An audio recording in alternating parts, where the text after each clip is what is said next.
जी, वो तो लेजेंड, मतलब है कि ही वो इज, तो आई मीन, एब्सोल्युटली, जी। एब्सोल्युटली। राइटर्स भी दोनों extremely strong, Umera Ahmed and Farhat Ishtiaq and really strong. आपको कभी लगा कफील साइन करते हुए कि यार ये एक अल्टीमेटली एक औरत की कहानी होगी, और अगेन है घरेलू कहानी है, और कहीं भी जा रही हैं आजकल, जिसमें ऑफ कोर्स जैसे जैसे स्टोरी आगे चल रही है आपको नज़र आ रहा है कि अच्छा इसकी फोकल थीम क्या है, ज़रा फ़र्क है, मगर राइटिंग में what attracted you to the script other than the challenge of playing Jami? The impact that Jami is making in the story, the conflict, the tension, the torment जो वो ज़ेबा को कर रहा है और फिर ऑडियंस को भी कर रहा है, तो बहुत इम्पैक्ट वो क्रिएट कर रहा है। यानी वो इधर से निकलता है, उधर से आता है, he is like a midfielder जो कि अटैक भी कर रहा है, डिफेंस भी कर रहा है, हेडर्स भी कर रहा है, he is like that I think. तो he was really involved in the जो आप कह सकते हो डायनामिक्स। कॉन्फ्लिक्ट क्रिएट कर रहा है लेकिन कॉन्फ्लिक्ट से वो ग्रो नहीं कर रहा। तो मुझे कॉन्ट्रडिक्टरी थोड़ी सी जामी की जो डायनामिक्स लगे हैं वो भी लगे हैं, क्योंकि अक्सर जो चीज़ मुझे एक तरह से इंस्पायर करती है कि कैरेक्टर कॉन्फ्लिक्ट से अगर ग्रो करता है या डिटीरिएट करता है। तो जामी जो है वो तो पता नहीं क्या कॉन्फ्लिक्ट पे कॉन्फ्लिक्ट करता जा रहा है। और जो और हम ट्रेलर देख रहे हैं आगे का, मेरे हाल टाइम लैप्स बहुत जल्दी अब होने वाला है, बिकॉज हाँ जी, आ गया जी। अगले हफ्ते का टीजर जो हाँ है जी, उसमें बिल्कुल बिल्कुल। they're older and they're in an apartment and they have 4 kids. What happened? What What the hell just happened? happened? I think यही ज़ेबा की कहानी आपने पूछा, मुझे लगा कि ये ज़ेबा की कहानी है, लेकिन एट द सेम टाइम जो जामी है उसकी ज़िंदगी ये जीरन करने निकला हुआ है, तो वो बहुत कॉन्फ्लिक्ट क्रिएट कर रहा है इस कहानी के अंदर। वो छोड़ा क्यों नहीं जेबा ने उसको अभी तक? मैं ज़्यादा स्पॉयलर्स नहीं दूंगा, हाँ। लेकिन मैं समझता हूँ कि बच्चों के पीछे बहुत से लोग फिर अपनी सैक्रिफाइसेस को सामने रखते हैं।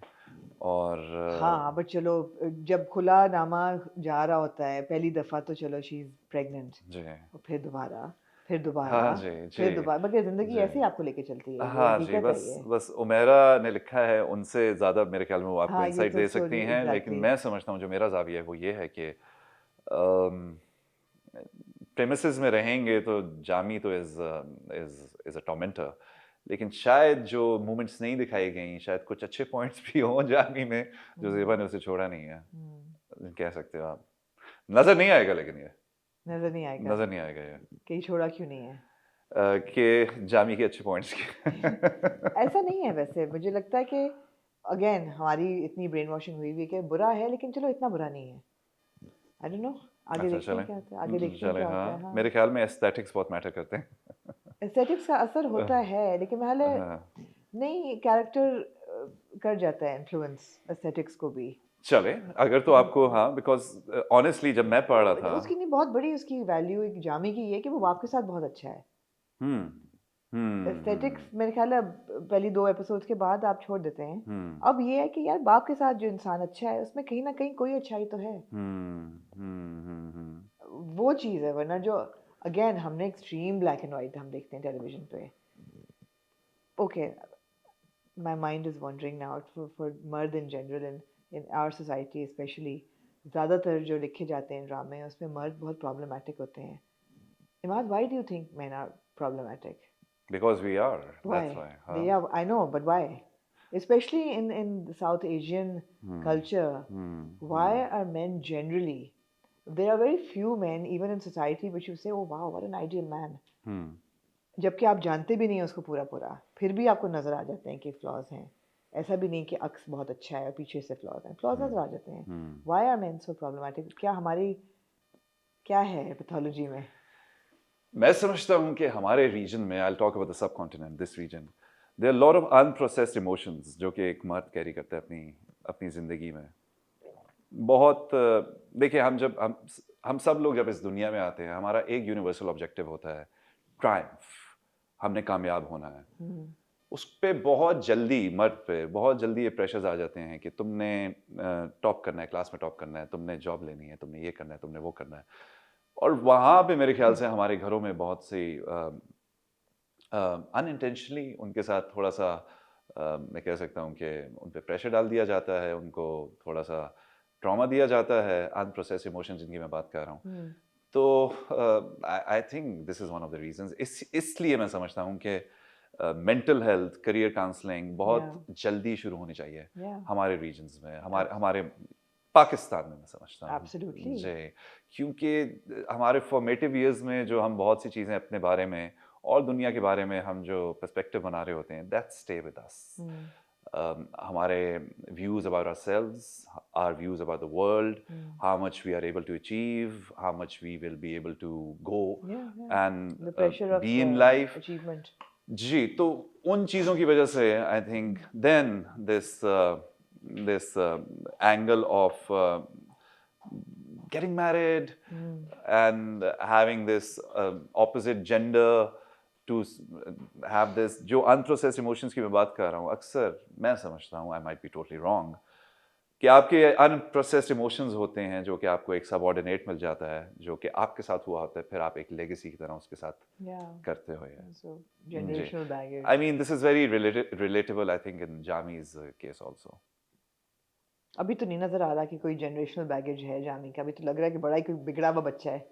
हाँ, बिगड़ने की वजूहात हो सकती है, लेकिन वही वाली बात कि वो हाइपोथेटिकल है, वो मेरी इमेजिनेशन में है, मेरी बैक स्टोरी में है, वो दिखाई नहीं गई, उनको वाजे नहीं किया गया, तो इररेलेवेंट है।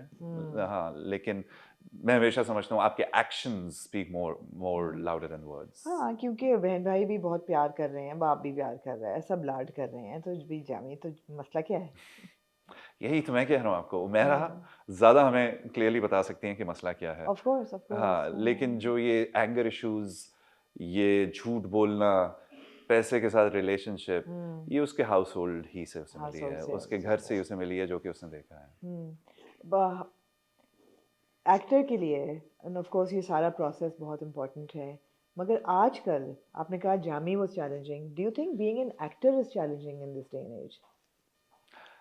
मैंने पहले आपको कहा कि इससे बड़ा रिस्क क्या हो सकता है to pursue a career as an actor, तो people would think otherwise. Of course risk है कि will you make it to that top 1 or 2% जिसका नाम लोग जानते हैं, जिसको लोग पहचानते हैं, या जिसको यू नो परफॉर्मेंसेस को बिल्कुल ब्रेक आपको मिल जाती है। बिल्कुल, I think it's a very competitive field जो आपने मुझसे पूछा। इज इट गेटिंग बेटर और verse? For actors, the sense of competition, because पहले तो एक एक्टर था, उसको एक कैरेक्टर करना था, परफॉर्मेंस करनी थी और फिर ख़त्म। अब मुझे लगता है कि वो जो कैरेक्टर है वो ख़त्म नहीं होता, क्योंकि अब सोशल मीडिया पे although you are not very, your personal reflection बिल्कुल नहीं है आपके सोशल्स पे, मगर एक ब्रांड डेवलप करने में, और एक्टर को ब्रांड भी अपना बनाना है और अपने आप को परफॉर्मेंस भी देनी है, आप again, is it becoming more and more competitive and counterproductive to the art, or I think you have to move with times. अब एक एक्टर आर्टिस्ट नहीं रहा, उसको एक बिजनेस इक्विटी भी बनना है, अपने आप को as a brand, as an equity, as taking value to the market place देनी है, करनी है। तो आई थिंक ये चीज़ें बहुत मैटर करती हैं।